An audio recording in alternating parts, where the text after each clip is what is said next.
Good morning, everyone. So glad you could join us for coffee again.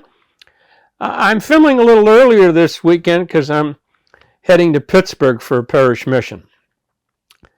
But I still know we'll be together on Monday. And I want you to once again remember our retired Vincentians in Perryville, Missouri, especially those priests and brothers who are in need of God's healing. And also, I'd like you to remember our friends of the mission who are in need of God's healing and have asked for our prayers. And please remember, Bill and Brian and Clarence and Leonard and Ralph and Stan. And also, please remember Allison and Cindy and Karen and Louise, Loretta, Sharon and Pat. We're praying for your healing and hoping happens it soon. So, my reflection for today on Monday is still I'm still thinking about yesterday's liturgy and specifically the gospel from Sunday. And the liturgy was all about being grateful, but especially in the gospel, I wonder how often God deals with this. And here's what I mean. The story is about 10 lepers being cured. And one came back to say thank you. And the Lord asked the question, where are the other 9? And I often thought about that I wonder how God feels a lot when people just forget to be grateful. I think of it's the easiest thing to do is to forget to say thank you. And I'm sure it happens in my life a lot. I'm so grateful to so many people that I've met through the course of so many years doing parish missions. And I could get a gift of a bottle of wine. And I'm immediately want to say thank you. And I do. I also think how many times I forget to do that because it's something little and it isn't so specific. And how about how many times I forget just to say thank you to God? We're very lucky that in our faith and our worship, the best prayer ever is our Eucharist. And that means to give thanks. And so even in our best prayer, we're thanking God. And we should. I don't think we do it enough. I always tell that when I give retreats to young people. I say, if you have nothing to be grateful for, don't go to church.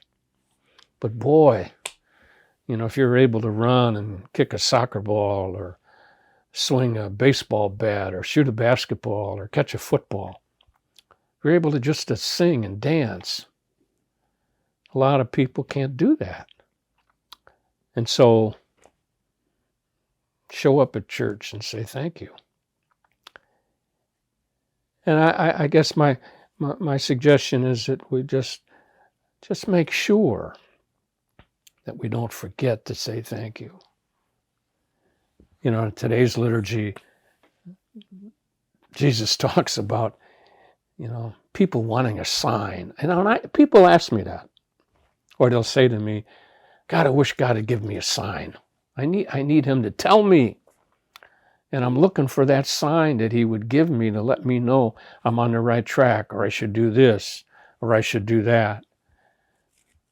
Jesus said, sign ain't going to be given. And I think there'll never be the right sign. There'll never be exactly what people are looking for. And they may not understand it anyway. God is always at work. He's probably sending out signals all the time. I just got to be more aware of his presence. So, looking for signs, I don't know what to tell you. I think I need to be more aware of his presence, because he can communicate to me in so many different ways. And he's probably sending a sign all the time.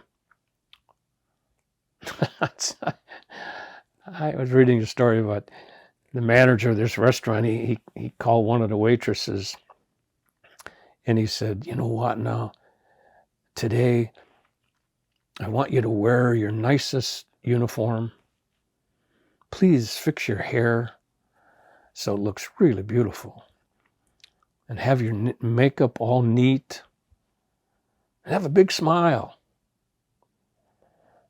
And the waitress looked at the manager and said, "You know, is there something big happening? Is this a sign of something?"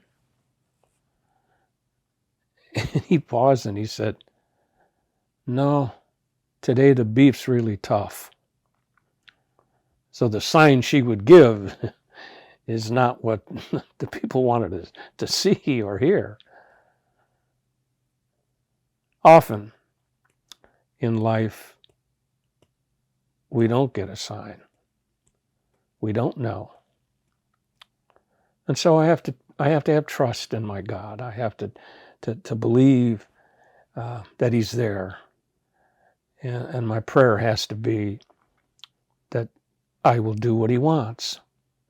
And I can continue to ask him, "Please help me. Help me do what you want." And I guess if I just pay more attention, I will see the sign.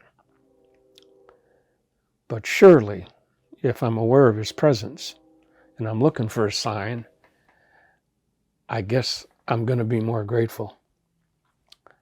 And I won't miss God asking, "Where are the other 9? Only one came back to say thank you." My gratitude today is thanking God for all that he does, and continue to ask him to take care of those in need of healing and needing miracles. So please join me. Divine Savior, transform me into yourself. May my hands be your hands. May my tongue be your tongue. Grant that every faculty of my body may serve only to glorify you. Above all, transform my soul and all its powers, that my memory, my will, and my affections may be the memory, the will, and the affections of you. I pray you to destroy in me all that is not of you. Grant that I may live but in you, and by you, and for you, and that I may truly say with St. Paul, "I live now, not I, but Christ lives in me." Thanks for watching. So glad you tuned in. Don't forget to check us out on our website on Wednesdays for a written reflection, and hope to see you again next week. God bless. Stay safe.